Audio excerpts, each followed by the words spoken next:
And welcome to my YouTube channel. Today I will discuss about resistance. तो दोस्तों, उम्मीद करते हैं कि आप सभी अच्छे होंगे और अपने एग्ज़ाम की तैयारी करते होंगे।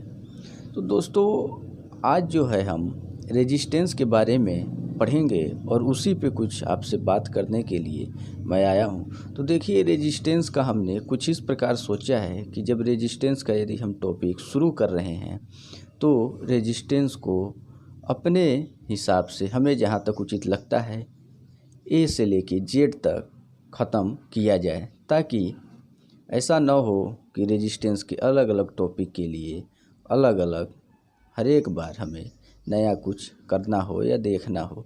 तो एक ही सीरीज चले जिससे कि सभी को फ़ायदा हो, जहाँ तक हमारा यही अपना मानना है और यही उद्देश्य है।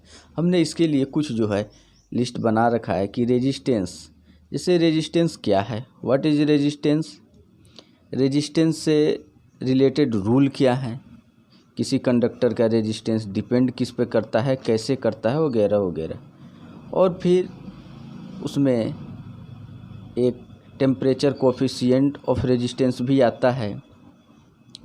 फिर उसके बाद series combination of resistance, parallel combination of resistance, current end voltage division rule in resistance.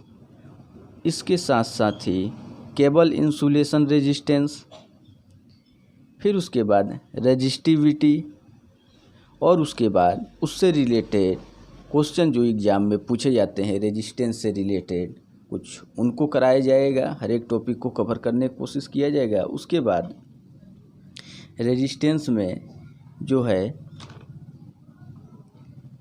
कि कलर कोड के माध्यम से रेजिस्टेंस की वैल्यू कैसे आप फाइंड आउट कीजिएगा, या मल्टीमीटर से कैसे कीजिएगा, टाइप ऑफ रेजिस्टेंस क्या है, फिर उसके बाद रेजिस्टेंस लीनियर है या नॉन लीनियर है, यूनिडायरेक्शनल है, बाई डायरेक्शनल है, एक्टिव है कि पैसिव है, इत्यादि इत्यादि।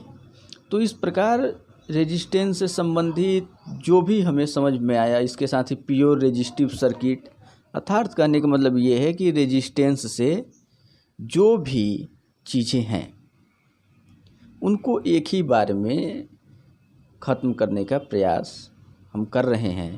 और उसी के संबंध में एक छोटा सा एक दो टॉपिक का आज हमने वीडियो बनाया है। तो आप इस वीडियो को देखिए, और यदि आप हमारे चैनल पे नए हैं तो इसके सब्सक्राइब करें, लाइक करें और शेयर करें दोस्तों।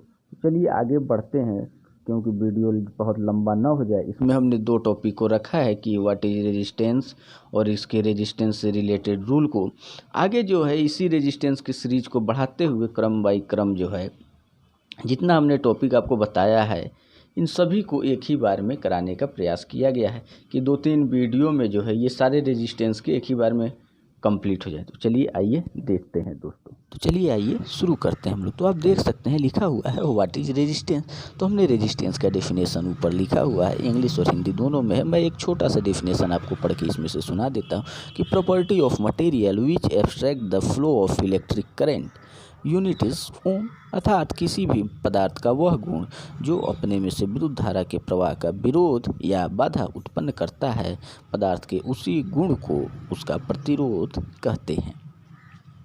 तो ये दोस्तों प्रतिरोध होता है, इससे ज़्यादा कुछ नहीं होता, एकदम सरलतम भाषा में आप समझें। इंग्लिश हिंदी दोनों विद्यार्थियों के लिए यहाँ लिखा हुआ है, आप इसे नोट डाउन कर सकते। अब अकॉर्डिंग टू ओम्स लॉ दोस्तों, प्रतिरोध, वोल्टेज और धारा में क्या संबंध होता है, इसको भी देख लें, क्योंकि रेजिस्टेंस का टॉपिक देख रहे हैं तो इसमें भी देख लें कि ओम्स लॉ के हिसाब से रेजिस्टेंस और इसमें क्या संबंध होता है। तो आप इसमें देखेंगे दोस्तों, तो हमारा रेजिस्टेंस में अर्थात यदि हम कोई चालक माने जिसमें हम भी वोल्ट की सप्लाई दे रहे हैं तो धारा फ्लो होगा, और उस चालक है तो उसका कुछ अपना प्रतिरोध होगा। तो प्रतिरोध जो है दोस्तों V/I के बराबर होता है, यही कहा जाता है। और इसमें फिजिकल कंडीशन जो है दोस्तों हमारी अप्लाइड होती हैं, जो कि ओम्स लॉ कहता है। तो एक ये भी परिभाषा बन जाता है कि R/V/I किसी पदार्थ या विद्युत परिपथ का प्रतिरोध उस चालक या परिपथ में सप्लाई वोल्टता और उसमें प्रवाहित होने वाली धारा का अनुपात होता है। तो दूसरा हम ये भी परिभाषा बोल सकते हैं।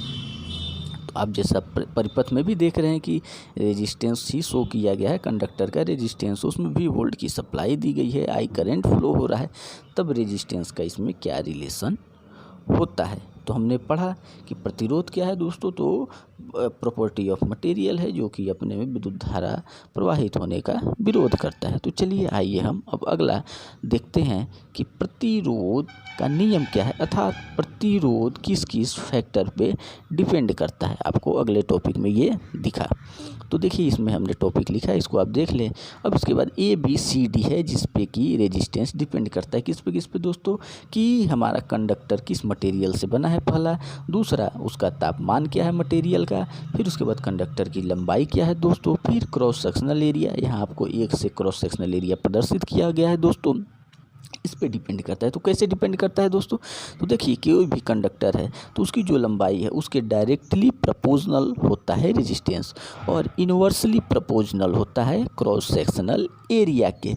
दोनों को सॉल्व करने पे दोस्तों डायरेक्टली प्रोपोर्शनल L/A आता है, प्रोपोर्शनल के सिंबल को हटाने पे दोस्तों रो आ जाता है, जिसको कि हम रेजिस्टिविटी या विशिष्ट प्रतिरोधकता या प्रतिरोधकता से कहते हैं, जिसे हम ओम मीटर में मेजरमेंट करते हैं, जिसकी इकाई है। तो एक तो ये हो गया दोस्तों फार्मूला। दूसरा फार्मूला होता है I/VDE/NA। इससे भी हम लोग अभी निकाल के हम आपको बताते हैं। VD क्या होता है दोस्तों, ड्रिफ्ट वेलोसिटी होती है। ड्रिफ्ट वेलोसिटी इलेक्ट्रॉन की वह वेलोसिटी जो कि एटम से टकराने के बाद इलेक्ट्रॉन की जो वेलोसिटी होती है उसी को ड्रिफ्ट वेलोसिटी कहते हैं। ये क्या होता है दोस्तों, ये जो चार्ज होता है इलेक्ट्रॉन पे वो होता है n नंबर ऑफ इलेक्ट्रॉन होता है, ये क्रॉस सेक्शनल एरिया होता है। फिर उसके बाद VD बराबर ये होता है EV/ml। तो होता है एज रिलैक्सेशन टाइम होता है दोस्तों। आप फिजिक्स में पढ़े होंगे, इंटर में नहीं पढ़े होंगे कमेंट कीजिएगा। तो I बराबर दोस्तों VDE/NM में VD का वैल्यू यहाँ पुट करेंगे, फिर उसके बाद V था यहाँ दोस्तों और I को इधर ले जाएंगे और इसको सारा इधर ले जाएंगे, तो ml/ne² तो A हो जाएगा। फिर हम V/I जानते हैं R होता है, तो R बराबर ml/ne² तो A हो जाएगा दोस्तों।